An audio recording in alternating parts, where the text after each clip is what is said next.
4장 6절로 7절입니다. 빌립보서 4장 6절로 7절 우리 한 목소리로 주님의 말씀 받겠습니다. 시작.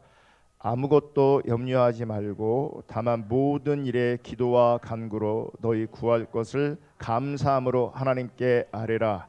그리하면 모든 지각에 뛰어난 하나님의 평강이 그리스도 예수 안에서 너희 마음과 생각을 지키시리라.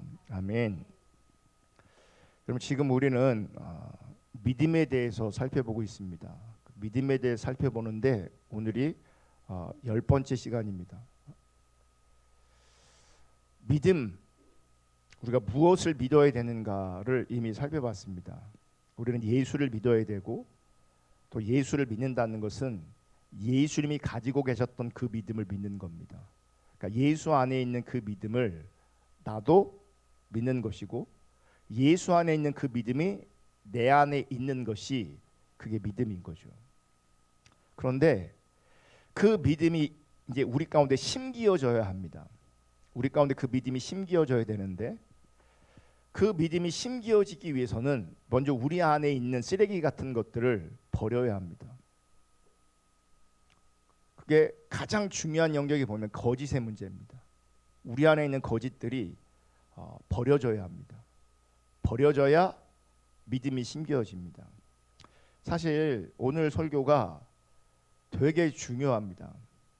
어떤 분들은 이미 그 믿음의 길을 가고 있기 때문에 너무나 당연한 얘기일 수도 있겠지만, 지금 믿음이 심기어져야 되는 분들이 분명히 우리 안에 있습니다. 또 우리 주변에 참 많습니다.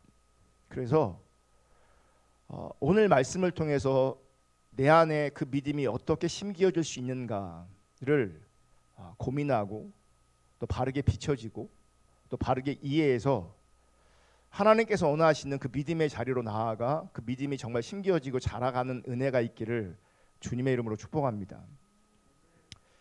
믿음이 심기어지기 위해서는 가장 우선적으로 우리 안에 있는 거짓이 버려져야 하는데, 이 거짓의 구조가 있습니다. 허용, 한계, 침범. 그러니까 하나님께서 허용하신 영역이 분명히 있습니다. 그 안에서 우리는 누리면 되고, 그 안에서 행복을, 만족을, 기쁨을 누리면 됩니다. 그런데 하나님께서는 허용하실 때 반드시 한계를 주셨습니다. 그 한계를 넘어가는 것이 침범이고, 그게 죄가 되어집니다. 이 거짓이 뭐냐면, 한계를 넘어서, 허용된 부분을 넘어서, 그 한계를 넘어서 침범하는 영역을 말하는 겁니다. 그래서 잘못된, 거짓된 구조가 우리 가운데 세워지는 겁니다. 세상의 거짓된 구조로 대표되어지는 지금 세 가지를 우리가 살펴보고 있는데, 첫 번째는 가족 이기주의, 두 번째는 경제 지상주의입니다. 가족 이기주의, 자기 가족밖에 모른다는 거예요. 경제 지상주의, 돈이 최고라는 거예요. 이 거짓이 내려지지 않으면 기억하십시오. 참다운 신앙이, 참다운 믿음이 심기어지지 않습니다. 이 가족 이기주의, 경제 지상주의를 지난주까지 살펴봤고요. 시간 때문에 복습은 좀 어렵고 책 보시고 또 설교를 다시 들으시면서 정리할 수 있기를 축복합니다. 오늘은 세 번째, 이 번영 지상주의를 살펴볼 겁니다. 이 번영 지상주의를 다른 말로 표현하면 성공 지상주의라고 말할 수 있습니다. 성공 지상주의. 여러분, 하나님께서는 우리 인간이 가난하기를 원하실까요? 번영하기를 원하실까요? 하나님의 뜻, 번영하기를 원하십니다. 그러니까 허용, 한계, 침범이 있잖아요. 이 허용되는 영역 안에 번영이 있어요. 부가 있어요. 하나님께서는 당신의 백성들이 번영하기를 원하세요. 굶주려 죽는 것을 원하지 않으세요. 그건 하나님의 뜻이 아니에요. 그래서 광야에서 하나님께서는 그들 가운데 먹을 것과 마실 물을 주셨어요. 예수님을 따라왔던 수많은 사람들이 있었을 때 그들이 배고픈 것을 보시고 불쌍히 여기셔서 오병이어의 기적을 베푸셨어요. 그들을 먹이셨다고요. 문제는 번영하기를 원하시는 그 하나님의 선하신 뜻을 인간이 왜곡한 거죠. 침범한 거죠. 여러분 성경을 보면, 그리고 인류 역사를 보면 소수의 힘을 가진 사람들이 번영을 누리고 있습니다.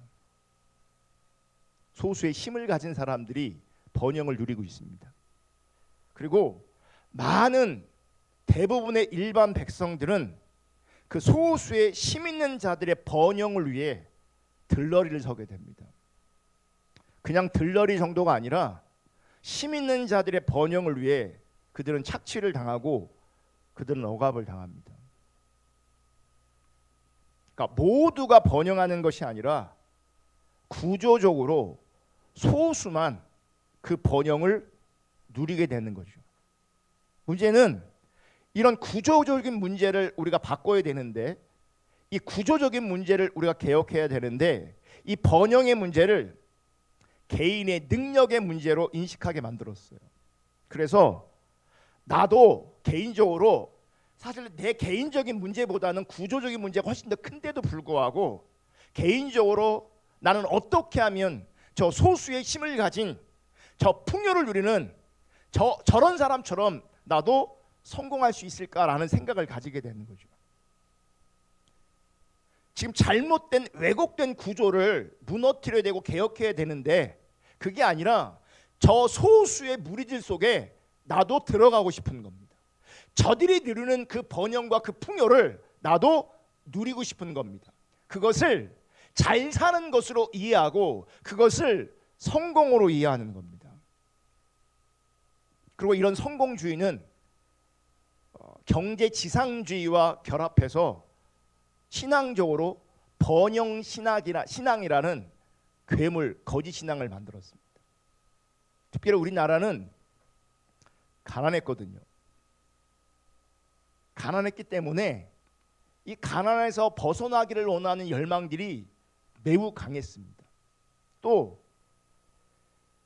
이 샤머니즘, 이 땅에 존재하고 있던 그 기복 신앙과 연결되면서 이 번영 신학은, 이 기복 신앙은 더 강력한 영향력을 행사하게 되었고, 특별히 죽어서는 천국을 누리고 이 땅에서는 풍요를 누리는 이 번영 신앙, 그러니까 이 땅에서 풍요를 누리는 것이 하나님께 복받은 증거라는 이 기복 신앙이 미국을 통해서 우리 가운데 넘어오게 되었어요.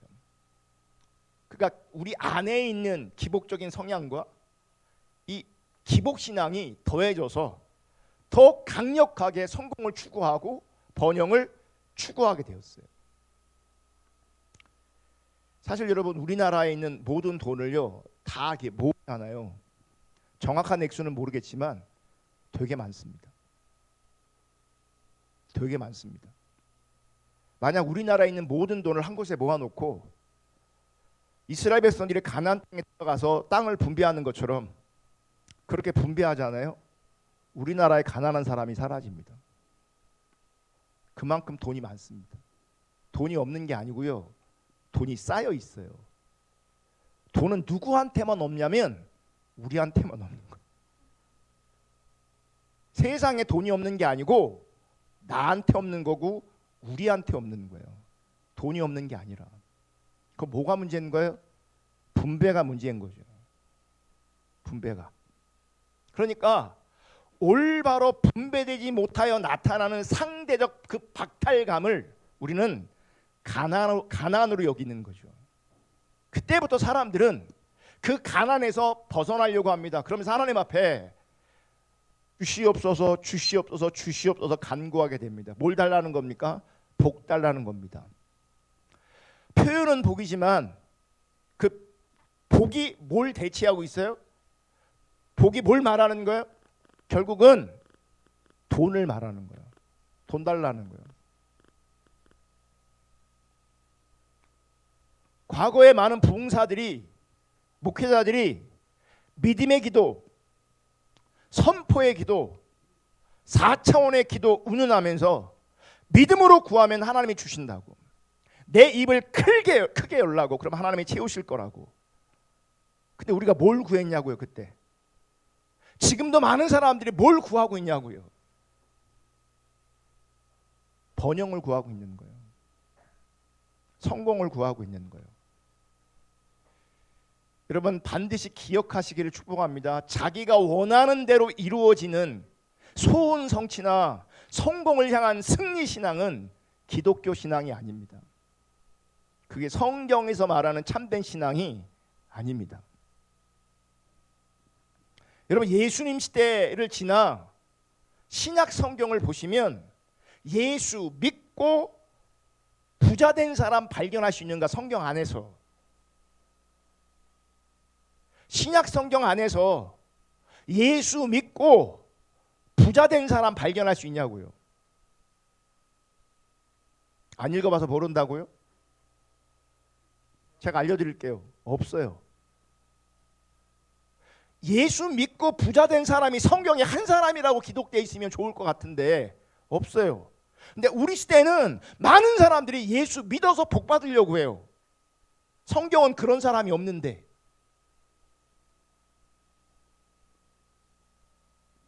여러분 이 세상에서 재물과 건강을 누리고 저 세상에서 좋은 내세의 삶을 기대하는 그런 기복신앙을 전하려고 예수님께서 십자가 못 박혀 죽으신 것이 아니라고요. 거짓 신앙을 위해서 십자가 못 박혀 죽으신 게 아니라고요. 육체의 요구를 만족시키는 그 감각적 기쁨을 행보로 여기는 이기적인 신앙을 가지라고 예수가 보혈을 흘린 게 아니라고요.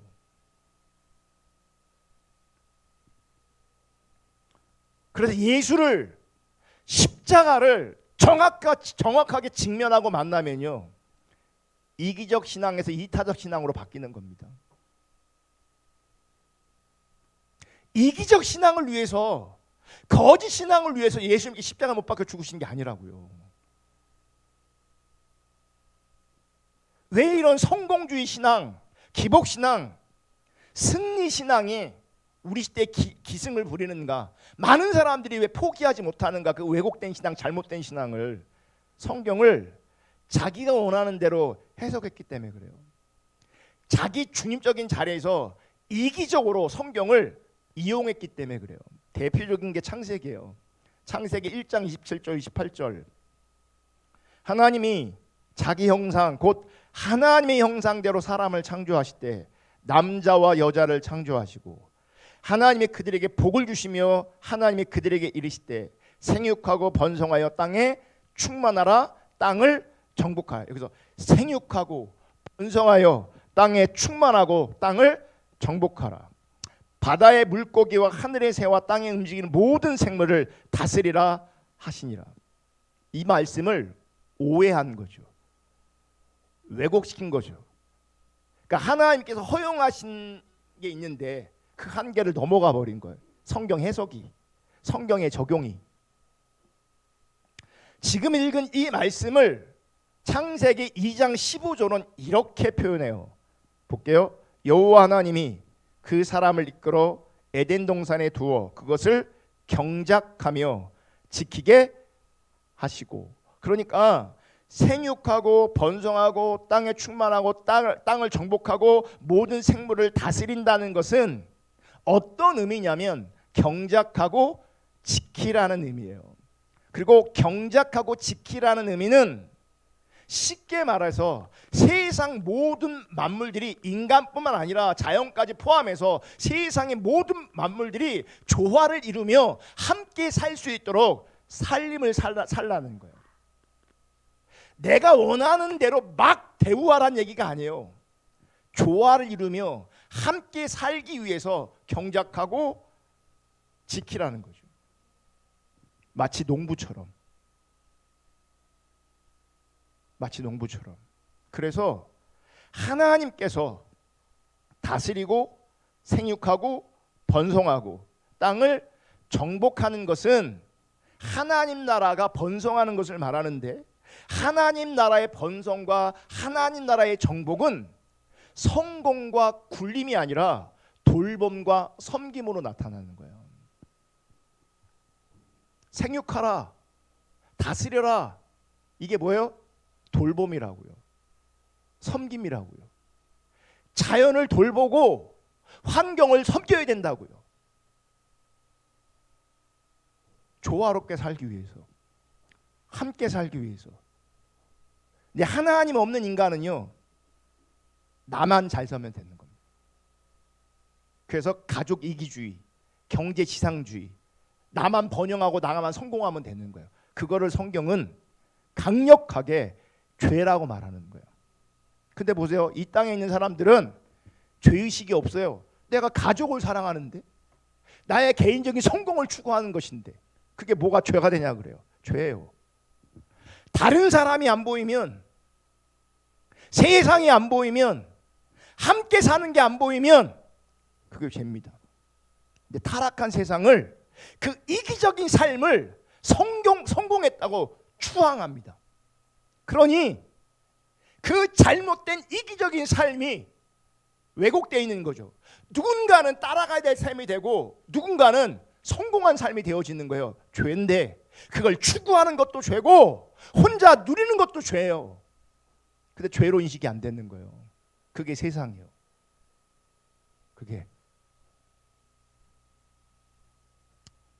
예수님은 그 하나님 나라를 이렇게 표현해요. 산상수훈에서. 마태복음 5장 3절, 역설적입니다. 심령이 가난한 자는 복이 있나니. 그러니까 성공하고 번영하는 게 복이 아니다. 진짜 복은 심령이 가난한 것이 복이다. 천국이 그들의 것이다. 4절, 애통하는 자는 복이 있나니 그들이 위로를 받을 것이다. 온유한 자는 복이 있나니 그들이 땅을 기업으로 받을 것이다. 의에 줄이고 목마른 자는 복이 있나니 그들이 배부를 것이다. 긍휼히 여기는 자는 복이 있나니 그들이 긍휼히 여김을 받을 것이다. 마음이 청결한 자는 복이 있나니 그들이 하나님을 볼 것이다. 화평하게 하는 자는 복이 있나니 그들이 하나님의 아들이라 일컬음을 받을 것이다. 의를 위하여 박해를 받는 자는 복이 있나니 천국이 그들의 것이다. 이 땅에서 번성하는 것 자체가 복이 아니고요, 하나님께서 원하시는 팔복을 묵상하면 이 세상이 추구하는 복과 완전히 다르다는 것을 알 수 있습니다. 여러분, 예수가 전한 하나님 나라의 복음, 즉 에덴 동산의 새로운 회복은 인간의 기대와 전혀 다른 방식으로 이루어진다는 것을 기억하셔야 합니다. 정확하게 말하면 인간의 기대와 세상의 방식을 버릴 때에 그 하나님 나라의 복이 우리 가운데 임하게 되는 거예요. 참된 복이 실제로 우리 가운데 임하게 되는 거예요. 인간의 기대와 세상의 방식을 버릴 때. 문제는 우리는 예수 믿기 전부터 이미 왜곡된 믿음을 가지고 있어요. 우리는 이미 왜곡된 가족주의, 왜곡된 경제주의, 왜곡된 성공주의가 이미 우리 가운데 자리 잡고 있어요. 그 토대 위에 그것과 혼합되어져서 신앙을 받아들이고 복음을 이해하고 복음을 받아들이면 그게 거짓 신앙이 되고 그게 유사 신앙이 되고 그것이 가상 신앙이 되는 거예요. 하나님께서 절대 받으실 수 없는 신앙이 되는 거예요. 죄송하지만 교회 열심히 다닌다고 구원받는 거 아닙니다. 성경이 말하는 진짜 신앙이 심겨지고 그 신앙이 자라야 되는 겁니다. 가족주의 시퍼렇게 살아있는데, 경제 지상주의 시퍼렇게 살아있는데, 성공 지상주의 시퍼렇게 살아있는데 거기서는 참다운 믿음이 심겨질 수 없습니다. 그 토대 위에서는 한마디로 가짜 신앙 되는 겁니다. 한마디로.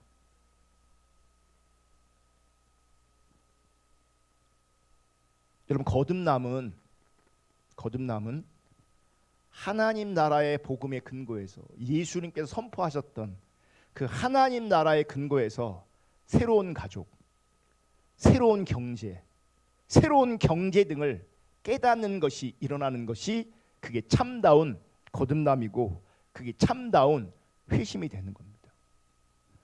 거듭났다고 하는데, 구원받았다고 하는데, 예수를 영접했다고 하는데, 예수는 나의 왕이라고 하는데 여전히 가족 지상주의, 경제 지상주의, 성공 지상주의에 있으면 그건 거듭남이 아닌 거예요. 그건 회심이 아닌 거예요. 여전히 있던 그 자리에 신앙이 복음이 들어왔다가 내 이기심이 자기중심이 강해지면 복음을 밀쳐내버리고 신앙을 밀어내버려요. 무슨 얘기인지 알겠어요? 이 시대 많은 사람들이 내 안에 자리 잡고 있는 가족 지상주의, 경제 지상주의, 성공 지상주의가 있었는데 그 자리에 복음과 신앙을 받아들였는데 이게 함께 갈 수 없잖아요. 함께 갈 수 없으니 갈등이 일어나요. 힘들다고요. 나중에는 많은 사람들이 복음을 밀어내고 신앙을 밀어내요. 거듭나지 않는 거죠. 새로운 가족, 내 가족만 가족이 아니고요, 공동체가 가족이 돼야 돼요. 그 새로운 가족의 개념을 확장해 가야 되는 거예요. 새로운 경제, 새로운 성공, 그게 하나님 나라가 임하고 하나님 나라를 누리는 겁니다. 조화, 살림사 하는 겁니다. 어떻게 조화를 이루며 살 것인가, 어떻게 함께 살 것인가, 그게 거듭남의 증거라고요. 그게 문제는 기존에 있는 그 거짓된 것들이 우리 가운데 버려져야 된다는 거죠. 그 두 번째 우리 가운데 믿음이 심겨지기 위해서 중요한 요소가 뭐냐면 포기입니다. 우리 안에 거짓이 많다는 것을 인정하고 그 거짓을 버려야 되는 겁니다. 그 거짓을 포기해야 되는 겁니다. 문제는 내 안에 있는 그 죄악된 그 세상의 잔재들이 버려지는 것이 쉽지 않다는 거예요. 마치 본능처럼 존재하고 있어요. 가족 지상주의가, 경제 지상주의가, 번영 지상주의가 본능처럼 내 안에 자리 잡고 있다고요. 내 몸에 배어버렸다고요. 그러니까 쉽게 빠지지 않아요. 자, 보세요. 나는 뭐 이제 기회가 없으니까 내 자녀들을 바라볼 때 내 자녀가 어떤 배우자와 만나기를 원하는가, 어떤 배우자를 만나 결혼하기를 원하는가, 그러면 좋은 집안에 경제적으로 풍요롭고 사회적으로 성공한 집안의 배우자를 만나면 좋겠다라는 생각이 있어요. 이게 그냥 당연한 것처럼 우리 안에 있어요. 이왕이면 신앙 본다고요? 웃기지 마요. 무슨 신앙을 봐요. 신앙보다 우리는 경제적인 안정을 훨씬 더 크게 봐요. 안 그런 것 같으세요?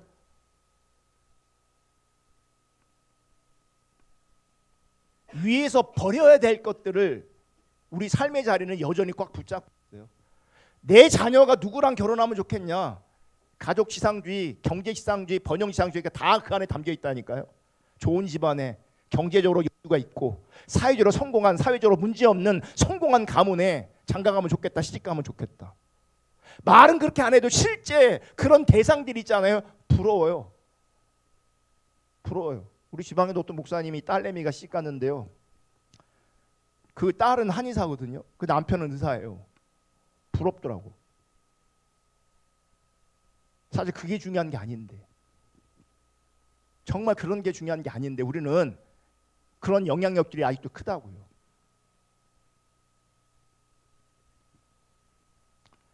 어떻게 하면 내 안에 있는 이런 세상적 잔재, 거짓의 잔재를 버릴 수 있을까?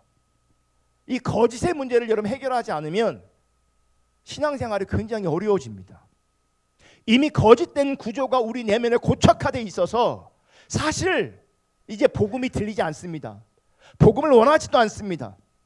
도리어 세상을 더 목말라 합니다. 아까 그랬잖아요. 이미 존재하는 그 거짓이 복음을 밀쳐내고 있다니까요. 복음을 밀쳐내니까 복음이 들리겠어요? 안 들리겠어요?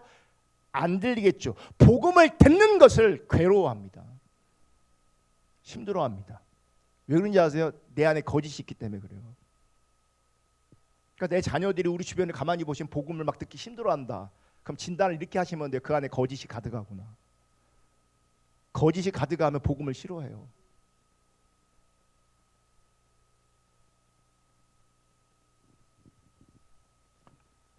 문제는 그럼에도 불구하고 이 거짓의 문제는 우리 안에서 해결돼야 된다는 겁니다. 그럼 어떻게 내 안의 세상적 잔재를 버릴 수 있을까? 세상의 것을 포기하기 위해서 우리는 무엇을 할 수 있는가? 무엇이 필요한가? 이 부분이 정말 그래서 중요한 거예요. 오늘 첫째, 세상을 버릴 수 있도록, 거짓을 버릴 수 있도록, 포기할 수 있도록 하나님께 기도해야 합니다. 왜냐하면 내 스스로 내 안에 있는 거짓을 버릴 수 있는 능력이, 자원이 우리 가운데 있어요, 없어요? 없어요. 인간은 그 어떤 사람도 스스로 그 거짓을 버릴 수 없어요. 그래서 우리는 기도해야 돼요. 그럼 보세요, 제가 지금 기도해야 된다 그랬잖아요. 그러면 어떤 사람은 이제 생각이 지금 있으니까, 그렇게 들었으니까 이 기도를 시도합니다. 어떻게 해요? 하나님, 내 안에 있는 거짓을 포기하게 해주시고 내 안에 있는 세상의 잔재를 버리게 해주세요. 이제 기도합니다. 잘하는 거예요, 못하는 거예요? 잘하는 거죠. 문제는 지금 거짓을 포기하게 달라고, 거짓을 버리기 위해서 기도하는 이것이 하나님 앞에 주시옵소서, 주시옵소서, 주시옵소서와 같은 기도와 같을 수 있다는 거예요. 표현은 다른 것 같은데 정확하게 같을 수 있다는 거예요. 제가 물어볼게요. 자기 중심적인 자리에서 본질적 기도를 하면 그것은 본질적 기도입니까? 자기 중심적 기도입니까? 되게 잘하네요. 자기 중심적인 자리에서 본질적인 기도를 해봐야 그건 자기 중심적인 기도예요. 제가 포기를 위해서, 버림을 위해서 기도해야 합니다라고 하면 많은 사람들이, 정말 많은 사람들이 자기 중심적인 자리에서 표현만 바꾼 거예요. 본질적으로.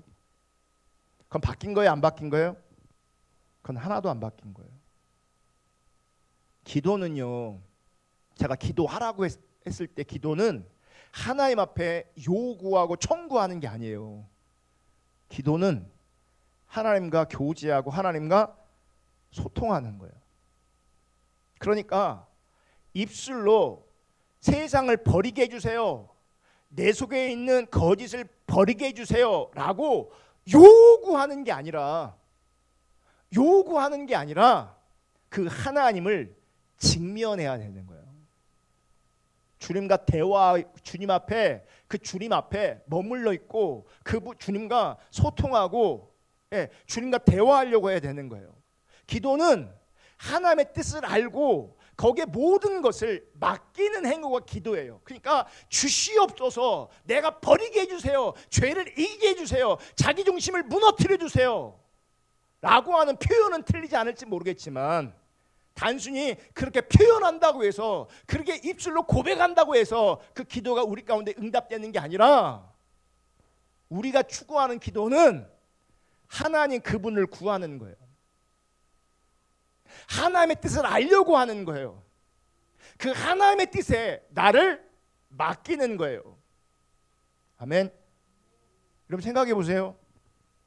내가 기도하면 하나님께서 원하시는 것을, 내가 원하는 것을 하나님께 여러분에게 주시던가요?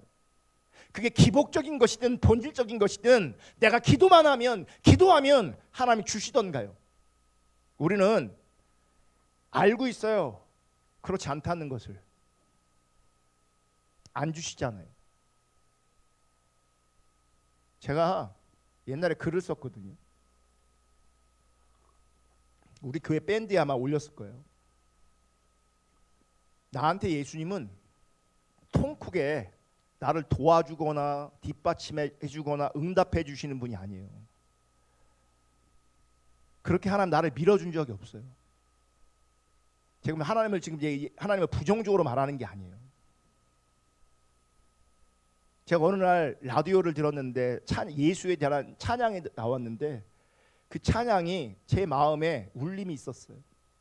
은혜가 됐어요. 그냥 예수님의 이름만 들어도 그냥 은혜가 있었어요. 예수의 이름만 들어도요, 마음이 짠하고 콧날이 시큰해지고 그냥 은혜가 그냥 나한테 임하는 거예요. 그 예수라는 이름 때문에, 그 예수의 이름 앞에 있을 때 그냥 은혜가 있는 거예요. 은혜가. 근데 돌이켜보니 지금 나를 감동하고 지금 나를 울리는 그 예수는 나를 도와준 적이 그렇게 없어요. 통 크게 도와준 적이 없어. 내가 정말 힘들고 안타까울 때 내가 그렇게 바라는 돈을 준 적이 없어요.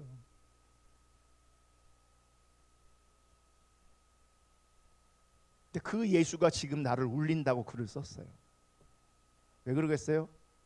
저는 예수를 만났거든요.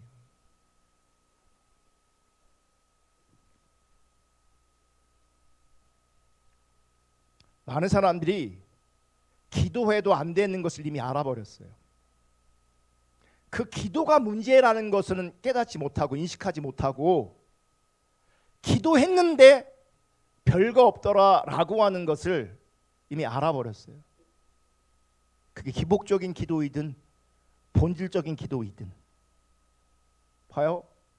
기도하는데도 안 되는데, 기도해도 소용없는데 그 재미없는 것을 왜 하겠어요? 왜 하겠냐고요. 그래서 이 시대에 많은 사람들이 기도 안 하는 거예요. 기도를 못 하는 거예요. 특별히 오늘날 우리 젊은이들은 기도 안 해도 부모가 다 해주고 있어요. 기도 안 해도 본인들이 돈 벌면서 자기가 하고 싶은 거 하고 있어요. 그러니까 그들에게는 결핍이 뭔지 아세요? 부모가 도와주지 않는 게 결핍으로 인식되고요. 자기한테 능력이 없는 게 결핍으로 인식돼요. 근데 그 부분이 채워져 있잖아요. 부모가 나를 채우고 있고 그래도 내가 돈 벌면서 내 인생을 살아내고 있어. 그러면 그 사람은 기도 안 해요. 왜요? 기도할 필요가 없어요. 진짜 문제는 뭔지 아세요? 기도에 대해서 잘못 이해하고 있기 때문에 그러는 거예요. 기도는 요청하고 청구하는 게 아니에요. 기도는 주님 앞에 나를 드리는 거예요. 아멘. 빌립보서 4장 6절 7절을 한번 읽어볼게요. 빌립보서 4장 6절 7절. 아무것도 염려하지 말고 다만 모든 일에 기도와 간구로 너희 구할 것을 감사함으로 하나님께 하리라. 그리하면 모든 지각에 뛰어난 하나님의 평강이 그리스도 예수 안에 너희 마음과 생각을 지키시리라. 자, 시작을 뭘 말해요? 기도해라 그래요. 마지막은 뭐라고 말해요? 너희 마음과 생각을 지키신대요. 여러분, 기도의 목적은요, 소원 성취가 아니라 마음이 지켜지는 거예요. 왜 기도해야 되냐? 기도해야 내 마음이 하나님 앞에서 지켜지기 때문이에요. 여러분, 기도하지 않으면, 하나님 찾지 않으면 내 마음이 지켜지지 않아요. 보세요. 내가 배운 지식이 내 마음을 지켜주는가? 우리 인생 살 때 내 마음이 얼마나 많이 흔들리는지 몰라요. 하고 싶은 거 못하고, 해야 되는데 안 되고, 안 해야 되는데 해야 되는 것이 우리 가운데 나타나고 있단 말이에요. 그래 안 그래요? 그러니까 내 마음이 지켜지지가 않아요. 기억하셔야 돼. 돈이 있어도 내 마음이 지켜지지 않으면 그 인생은 불안할 수밖에 없는 거예요.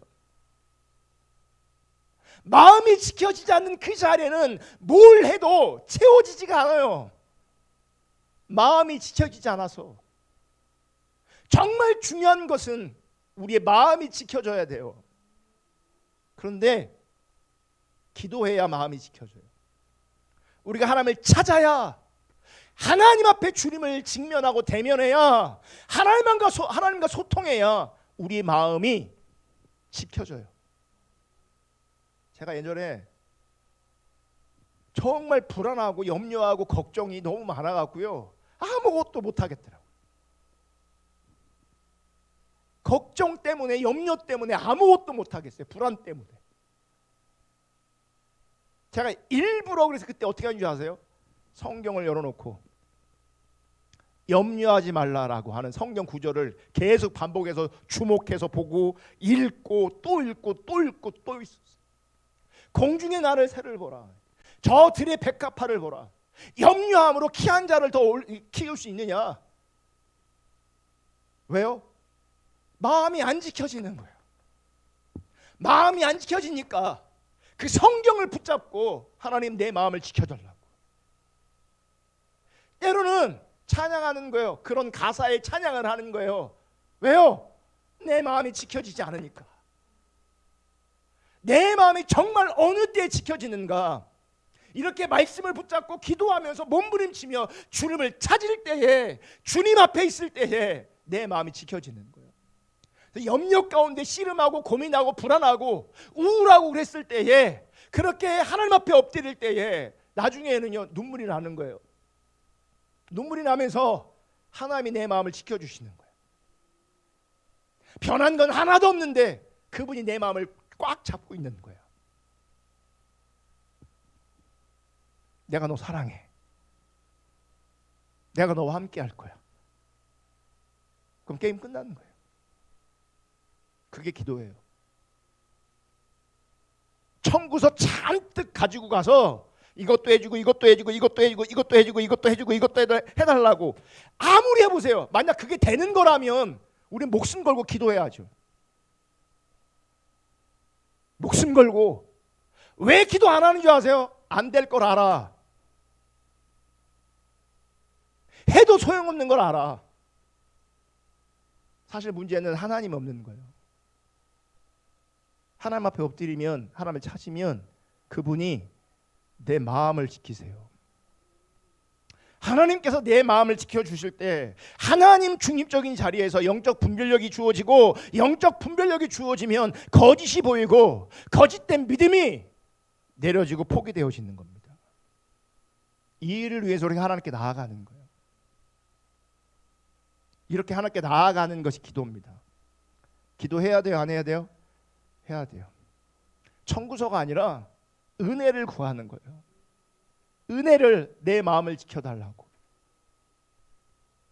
둘째로 이 거짓이 내려지고 포기되려면 말씀이 필요합니다. 말씀이. 여러분, 성경은 인간을 구원으로 인도하는 하나님의 말씀이 담긴 책입니다. 성경의 목적이 뭐냐? 잘 살게 하고 행복하게 하는 것이, 그게 성경이 우리 가운데 주어진 목적인가? 그렇지 않아요. 디모데후서 3장 16절 17절 볼게요. 모든 성경은 하나님의 감동으로 된 것으로 교훈과 책망과 바르게 함과 의로 교육하기에 유익하니. 17절은 우리 모두 눈물을 땡그랗게 뜨고 다 같이 읽겠습니다. 시작. 이는 하나님의 사람으로 온전하게 하며 모든 선한 일을 행할 능력을 갖추게 하려 함이니라. 자, 성경은 뭐라고요? 하나님의 사람으로 온전하게 한대요. 그 온전하게 된다는 건 뭔지 아세요? 모든 선한 일을 행할 능력을 갖추게 되는 것을 말해요. 그러면 선한 일을 할 수 있다는 건 뭐겠어요? 그냥 우리 주변에 불쌍한 사람이 있으면 짠한 마음이 있어서 그를 도와주는 그런 착한 일, 그런 선한 일을 말하는 것이 아니에요. 그게 포함되어 있겠지만 여기서 말하는 선한 일은 하나님 보시기에 좋은 일을 말하는 거예요. 하나님이 뜻하신 일을 말하는 거예요. 그걸 선한 일이라고 말하는 거예요. 내 안에 착한 일이 선한 일이 아니고요. 하나님 보시기에 좋은 일, 하나님이 뜻하신 그 일이 선한 일인데, 그 하나님의 뜻을 누가? 성경을 통해서 우리 바르게 온전하게 되어지고 그 온전한 자리에서 그 하나님의 뜻을 이루게 된다고요. 아멘. 이렇게 세상의 거짓된 이념에 찌든 죄인을 온전하게 회복시켜 하나님 나라의 일꾼 되게 하는 능력이 어디에 있냐면 성경, 하나님 말씀에 있다고요.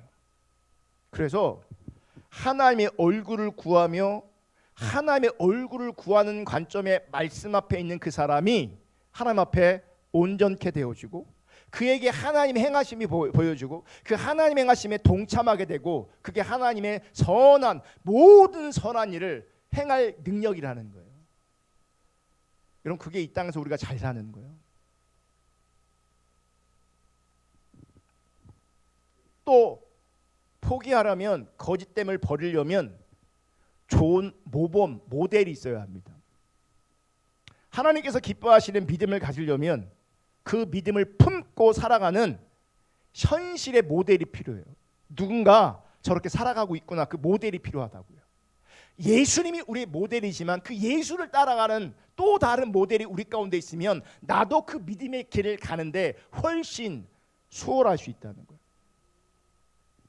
거짓된 믿음의 모범을 따라가는 사람은요, 거짓 믿음이 될 수밖에 없고, 올바른 믿음의 모범을 따라가는 사람의 믿음은 바른 믿음이 될 수 있습니다. 여러분, 초대교회 신앙의 원조인 그 초대교회 모범은 누구였는가? 빌립보서 3장 17절, 형제들아 너희는 함께 나를 본받으라. 그리고 너희가 우리를 본받은 것처럼 그와 같이 행하는 자들을 눈여겨보라. 지금 너희는 함께 나를 본받으려. 나를. 그리고 너희가 우리를 본받은 것처럼 우리를 본받으려. 그와 같이 행하는 자들을 눈여겨보라.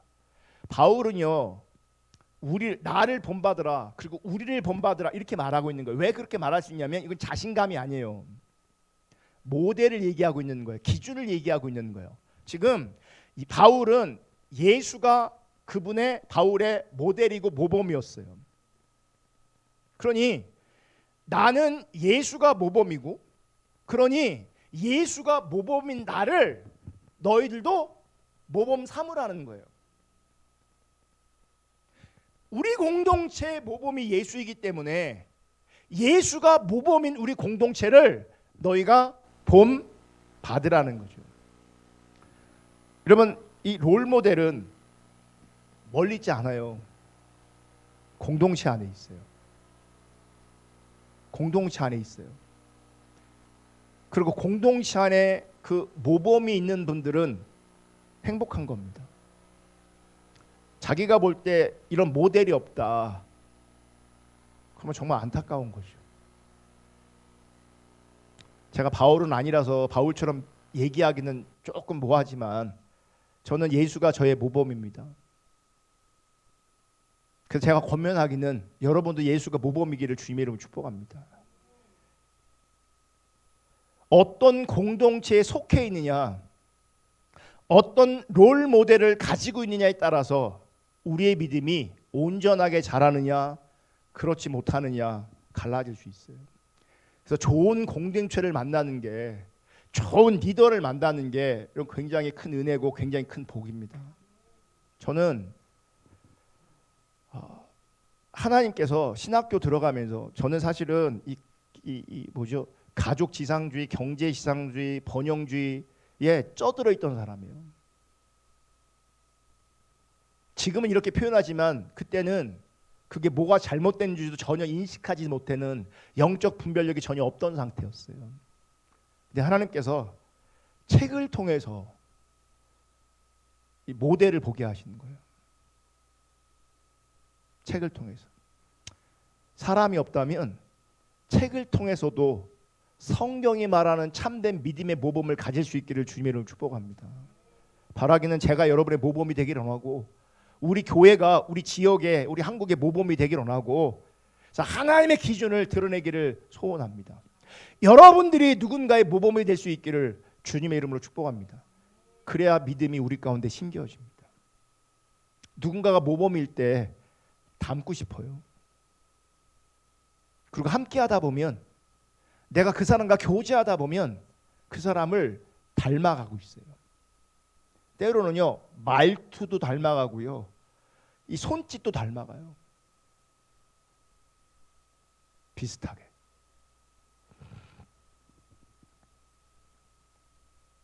또 믿음이 우리 가운데 제대로 심겨지기 위해서는 이제 중요한 게 성경입니다. 조금 전에 이제 성경 다루긴 했는데 이건 그래서 좀 빨리 넘어갈게요. 사도행전 17장 11절 12절 읽어볼게요. 우리가 옛 생각, 옛 자아를 버리면 그 자리에 말씀으로 채워져야 되는 거예요. 거짓이 버려야 된다 그랬잖아요. 거짓을 뭔가 알고, 두 번째 거짓을 포기하고, 거짓을 버리고, 그럼 버린 자리에 뭐가 들어와야 돼요? 하나님의 말씀이 이제 들어와야 돼요. 사도행전 17장 11절 12절, 베리아에 있는 사람들은 데살로니가에 있는 사람들보다 더 너그러워서 간절한 마음으로 말씀을 받고, 이것이 그러한가 하여 날마다 성경을 상고함으로 그 중에 믿는 사람이 많고 또 헬라의 기부인과 남자가 적지 아니하나. 베리아 사람들을 통해서 어떻게 말씀으로 채울 수 있는가를 우리가 발견할 수 있는데, 첫째는 베리아 사람은요 간절한 마음으로 말씀을 대했어요. 여러분 성경 읽으십시오, 큐티 하십시오, 어쩔 수 없이 하면 그건 효과가 없어요. 간절한 마음으로 말씀을 받으셔야 돼요. 그 말씀 앞에 간절함이 있어야 돼요. 하나님 오늘 나에게 말씀해 주세요. 그 말씀이 나에게 기준이라면, 우리가 어떻게 소홀히 여길 수 있겠어요? 그 말씀 앞에 간절함이 우리 가운데 있어야 돼요. 간절한 자에게 하나님 은혜를 주세요. 기억하세요. 정말 간절한 사람들이 기도하게 돼 있고 하나님 찾게 돼 있고, 간절한 사람들에게 하나님의 은혜를 부으세요. 말씀 앞에 간절해야 돼요. 두 번째, 간절함으로 그들은 말씀을 받았어요. 간절한 마음으로 말씀을 받고, 말씀을 받는다는 얘기가 뭐예요? 이제 간절한 마음으로 말씀을 읽고 묵상하는 걸 말해요. 설교 듣는 것을 포함하죠. 간절한 마음으로 말씀을 그렇게 받아야 돼요. 그래서 여러분, 정기적으로 말씀을 읽고 묵상하는 일은 하나님 앞에서 아주 귀하고 아름답고 가치 있고 소중한 겁니다. 아멘. 그러니까 말씀을 소홀히 여기면, 그래서 말씀을 받지 않으면 거기에 믿음이 어떻게 자라겠어요? 말씀이 어떻게 심기가 어떻게 자라겠냐고요. 말씀을 읽고 묵상할 수 있기를 주님으로 축복합니다. 제발 안 돼요. 힘들어요. 그래도 해야 돼요.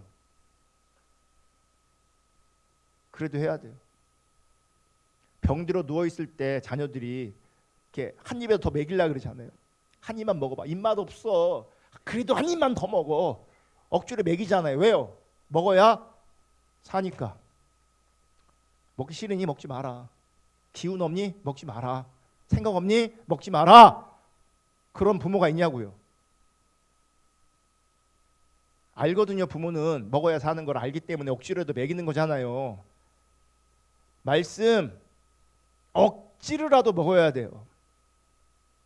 안 그러면 믿음이 심겨지지 않아요. 믿음이 자라지 않아요. 세 번째, 베레아 사람은 성경을 상고했대요. 상고가 뭐냐면 연구했대요. 이게 정말 그러한가? 이게 맞는가? 그러니까 무조건 믿는다고 말하면 안 돼요. 이게 정말 하나님의 뜻인가? 맞는가? 확인했을 때에 이게 정말 하나님의 뜻과 하나님의 기준이라면 목숨 걸고 가야 돼요. 어떤 손해가 있어도 가야 돼요. 그게 십자가 짓는 거잖아요. 성경을 대야 돼. 이렇게 연구까지 해서. 연구 왜 합니까? 그게 하나님 뜻인가를 알기 위해서 하는 거잖아요. 이게 정말 맞는가 확인하려고 연구하는 거잖아요. 확인되어지면 목숨 걸고 가는 거예요. 물어야 돼요. 이게 하나님 뜻인가? 이게 하나님 뜻인가? 물어야 돼요. 왜 이런가? 물어야 돼요. 그래서 말씀을 상고하는 그 자리에 신뢰할 만한 교사가 필요하기도 하고 책이 필요하기도 해요. 공동체 함께 같이 공부하고 연구하고 토론하면서 하나님의 길을 발견하고 그 하나님의 길을 같이 가는 거예요. 그래서 성경을 함께 개인이 상고해야 돼요. 책도 그래서 그런 관점에서 볼 수 있기를 축복합니다. 간증책 말고 성경이 뭐라고 말하고 있는지, 성경을 제대로 해석하고 있는 그런 책들도 볼 수 있기를 주님의 이름으로 축복합니다. 재정 축복 이런 거 보지 말고, 그건 탐심이 가득한 게 보이는 거예요. 포장만 성경적으로 한 것이. 마지막 변화입니다. 자, 믿음이 심겨지려면 우리 안에 있는 거짓이 드러나야 되고 우리 거짓을 포기해야 되고, 그죠? 이 거짓이 포기되기 위해서는 어떻게 해야 돼요? 기도하고 말씀 가운데 하나님을 찾아야 돼요. 그래서 이 거짓이 제거되어지면 그 안에 뭘로 채워야 된다고요? 말씀으로 채워야 되는 거예요. 말씀으로 채워지면 비로소 그때 뭐가 일어나냐면 변화가 일어나는 거예요. 그때 믿음이 시작되는 거예요. 우리는 교회를 다니면 믿음이 시작된다고 말하지만 아니에요. 교회를 다녀도 믿음이 시작되지 않은 사람 많아요. 이 거짓을 안고 있으면 그건 믿음이 시작된 게 아니에요. 믿음이 빠지고 거기에 말씀과 기도로 채워지고 말씀으로 채워지고 주님의 은혜와 사랑으로 채워지고 그럴 때 우리가 변화가 일어날 때 그게 믿음의 참된 시작인 거예요. 하나님 나라가 이제 내 안에서 꿈틀거리기 시작하는 거죠. 예수를 믿는 그리스도인으로 이제 뭐요? 자라가기 시작하는 거죠. 이런 사람은 이제 계속 뭐요? 하나님을 찾게 되어지고 하나님의 뜻을 구하게 되어지고 그 믿음의 길을 하나님께 비추신 그 길을 자기를 부인하며 십자가를 지며 그 길을 가는 거죠. 때로는 실수하고 실패하고 넘어지기도 하지만 주저앉아 있기도 하지만 그럼에도 불구하고 이제 내 안에 꿈틀거리는 그 하나님 나라로 말미암아 내 안에 역사하시는 예수 그리스도로 말미암아 한 걸음 한 걸음 나아가게 되어지는 거예요. 여러분 믿음은 이제 내면을 걸쳐서 삶으로 나타나게 됩니다. 그런데 내면의 믿음을 삶으로 끌어내는 것은 결코 쉽지 않습니다. 그럼 어떻게 하나님 나라를 내 삶으로 끌어낼 수 있는가? 하나님 나라를 실제로 살아낼 수 있는가? 첫째, 말씀과 기도로 말미암아 여러분 우리의 가치관이 변화가 돼야 돼요. 내 가치관을 내가 스스로 주목해서 봐야 되고 인식해야 돼요. 내가 어떤 가치관을 가지고 있는가? 이 가치관이 성경적으로 하나님 주님적으로 변화되고 있는가 그렇지 않은가를 봐야 돼요. 왜 이게 중요하냐면 믿음, 그러니까 그 거짓을 버리고 기도하고 말씀으로 나로 채우고 하는 이 모든 것들이 열매가 뭔지 아세요? 이 가치관이 변하는 것으로 나타나는 거예요. 그러니까 지금 말한 것들 뭐요? 거짓을 보고 거짓을 기도함으로 말미암아 말씀으로 말미암아 버리고 포기하고 거기에 말씀으로 채우고 이런 모든 것들이 우리가 착각할 수 있어요. 율법주의적인 관점에서. 그러니까 성경을 내가 읽으라니까 큐치하라니까 그러면 내가 말씀으로 채워졌다고 생각하는 거죠. 뭐 때문에? 그 행위 때문에. 기도라는 행위를 하고 있으면 나는 기도하고 있다고 착각하고 성경을 읽고 있으면 그 성경이 나한테 채워졌다고 생각하는 거예요. 그래서 진짜 그래서 뭘 봐야 되냐면 가치관의 변화를 봐야 돼요. 가치관이 안 변하면 안 변하는 거예요. 그 가치관은 어떻게 나타나냐? 자 보세요. 여러분이 가지고 있는 우선순위가 가치관으로 나타나는 거예요. 우선순위. 어디에 어떻게 돈과 시간과 노력을 들이며 살고 있는가? 그게 내 인생의 우선순위고요. 그게 가치관이 되는 거예요. 어디에 어떻게 내 돈과 내 시간과 내 노력이 들여지고 있느냐. 이게 내 가치관이라고요. 그럼 생각해 보세요. 나는 어디에 가치관이 있는가? 또 가치관은 기쁨의 이유로도 확인될 수 있어요. 나는 무엇을 기뻐하고 있는가? 정직하게 들여다봐야 돼요. 그러니까 예수로 하나님 나라를 사는 것으로 기뻐하지 않고 육체적 만족과 경제적 풍요와 인생의 성공과 인생의 안정이 기쁨의 조건이라면 가치관이 변하는 거예요? 안 변하는 거예요? 안 변하는 거죠. 그러니까 가족 지상주의, 경제 지상주의, 번영 지상주의를 위해서 기도하고 열심히 헌신하고 아무 종교적 행위를 아무리 해봐야 그분은 가치관이 변해요? 안 변해요? 안 변해요. 왜냐하면 그의 우선순위는 가치관의 우선순위 여전히 돈이에요. 자기 가족이에요. 이 땅의 성공이에요. 안 변해. 변할 수가 없어요. 우리의 유일한 가치관은요 예수여야 되는 거예요. 그러니까 나를 행복하게 하는 것이 예수여야 되고 나를 위로하는 것이 예수여야 되는 거예요. 아멘. 그래야 그것이 가치관이 변했다고 말하는 거죠.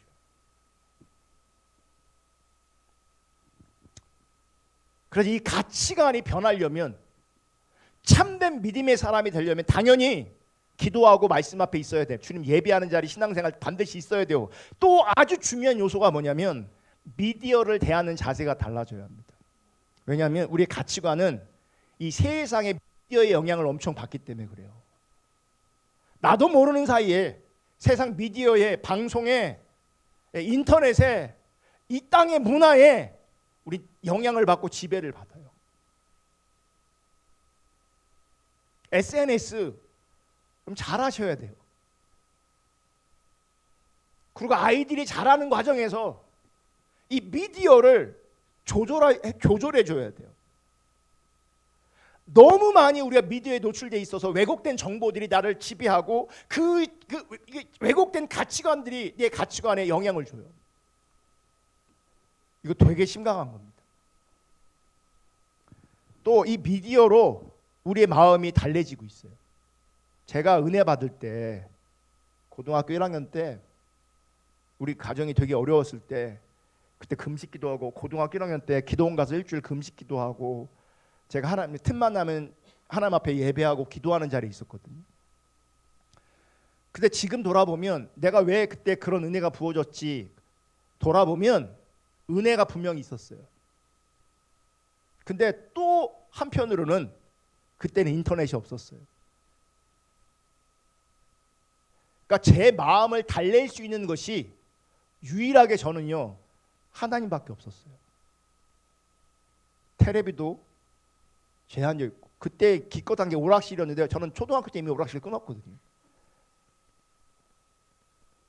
그러니까 마음을 달랠 수 있는 것이 저는 예수 믿으니까 신앙생활 하니까 술 담배도 아예 안 하고 사실 그걸 원하지도 않고 싫어하고 그러니까 정말 내 마음을 달랠 수 있는 것은 하나님밖에 없었어요.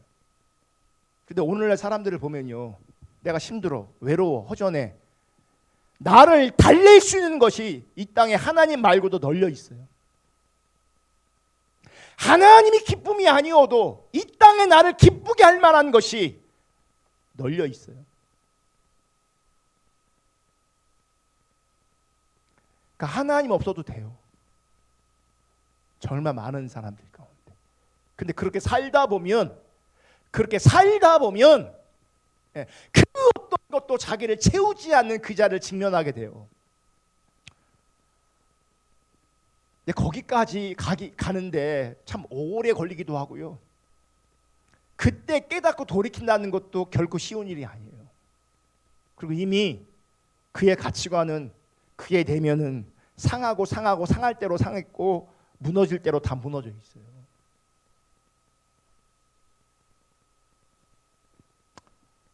제가 이 미디어에 대해서 할 말이 참 많아요.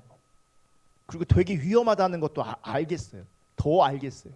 그러니까 여러 가지 문화들의 영향을 받아요. 우리 젊은이들이 특별히. 웹툰 보면서 영화 보면서 SNS 하면서 성경과 다른 가치관들이 그들 가치관에 계속 심겨지고 있어요. 계속. 제가 운동하면서 심심하니까 유튜브 듣거든요. 그러니까 그 시간대 되게 시청률 1인 어떤 그 유튜브가 있어요. 그럼 정치 얘기도 하고 뉴스도 소개하고 막 그래요. 거기까지는 좋아요. 일주일에 한 날은 연애에 대해서 얘기하거든요. 그럼 게스트들이 나와서 뭐라 하는지 아세요? 자기들의 성생활을 얘기해요. 결혼도 안 했는데 떳떳하게 당당하게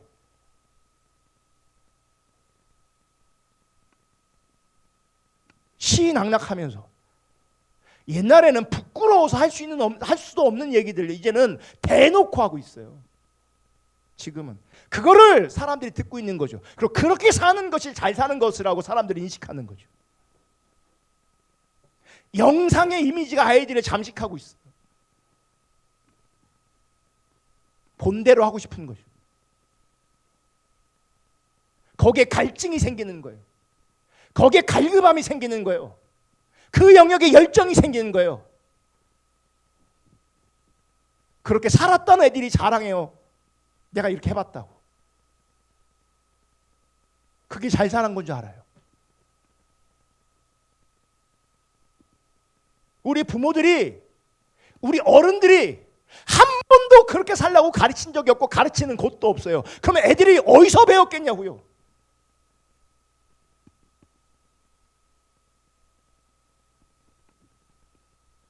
어디서 들었겠냐고요.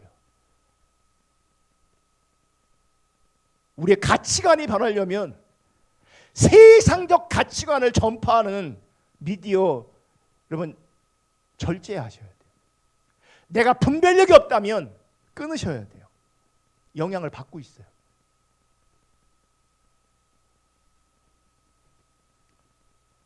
많은 미디어가 주는 컨텐츠들을 말씀을 근거로 해서 비판할 수 있어야 돼요. 버릴 건 버려야 되고 수용할 건 수용해야죠. 아멘. 그러니까 쓸데없는 거 하지 말고 정말 말씀 앞에 있어야 돼요. 저는 어렸을 때 늘 찬양 듣고 다녔거든요. 늘 찬양 듣고 다녔어요. 카세트 사갖고 끼고. 요즘에 누가 찬양을 들을까? 누가? 그런 카세트테이프 요즘엔 돈 안 들이고 유튜브에도 찬양 들을 게 막 쏟아지고 있거든요.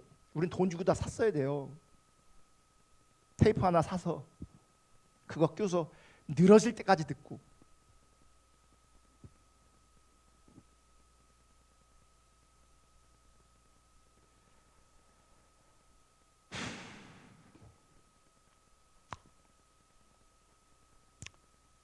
세 번째, 건강한 믿음을 가지려면 건강한 하나님 나라 가치관을 공유한 공동체에 소속돼 있어야 합니다.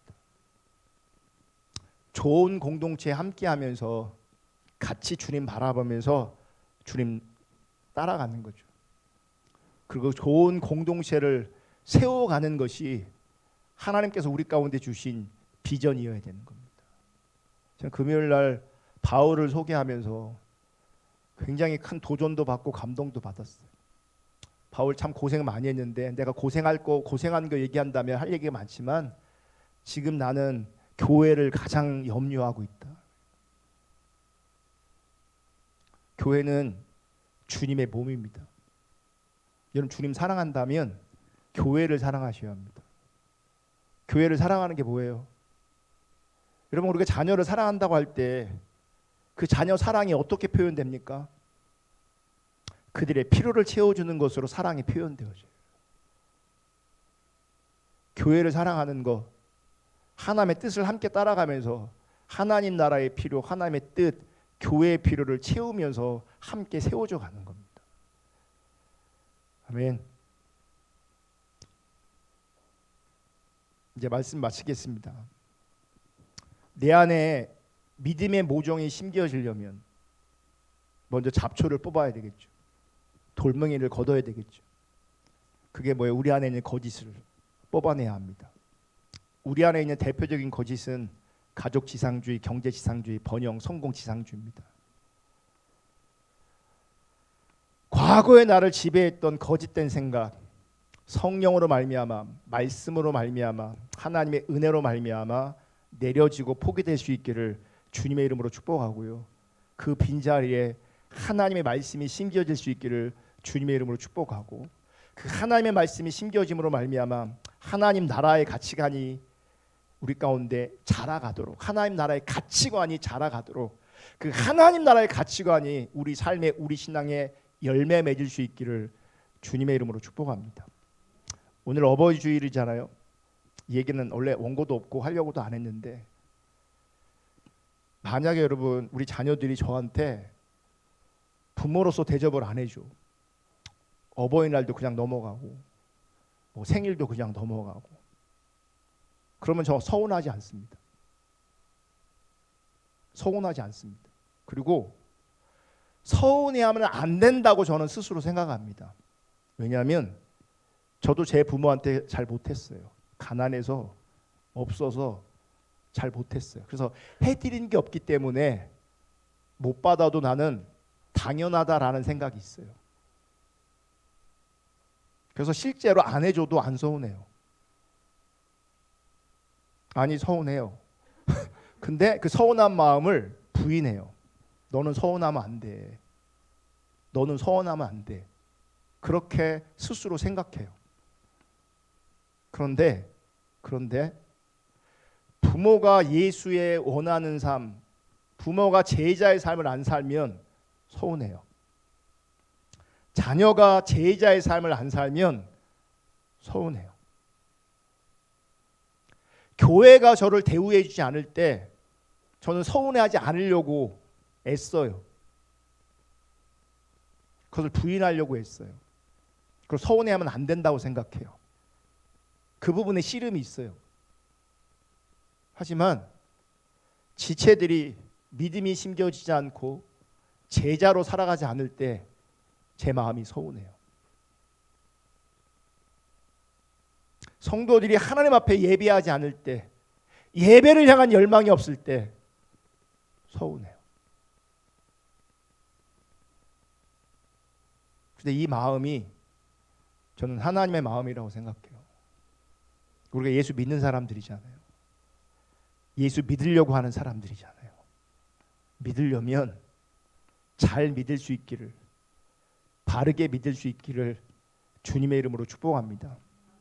그 믿음의 자리에 참된 행복이 있는 거라고요. 왜냐하면 그 자리에 주님이 계시기 때문에 그래요.